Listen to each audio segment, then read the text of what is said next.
আপনি যদি কোনো কিছু অ্যাচিভ করতে চান, অর্জন করতে চান, সর্বপ্রথম আপনার ভিতরে যেটা রাখতে হবে সেটা হচ্ছে বিশ্বাস।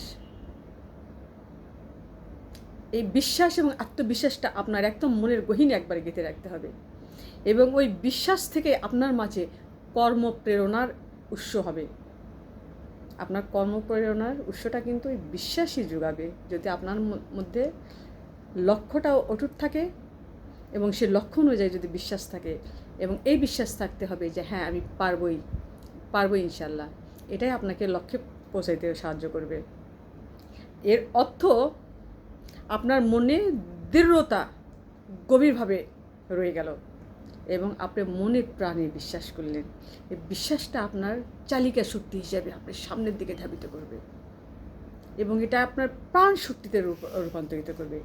এই চালিকা শক্তি এবং প্রাণ শক্তি আপনাকে লক্ষ্যে পৌঁছে দেবে, আর এখান থেকে আপনি অনুপ্রেরণা পাবেন নতুন করে, নতুনভাবে বাঁচবার, নতুনভাবে দেখবার। এই চালিকা শক্তি ও প্রাণ শক্তি আপনার অনুপ্রেরণা যোগাবে, নতুন নতুন কাজের অনুপ্রেরণা, নতুন নতুন অন্বেষণের অনুপ্রেরণা।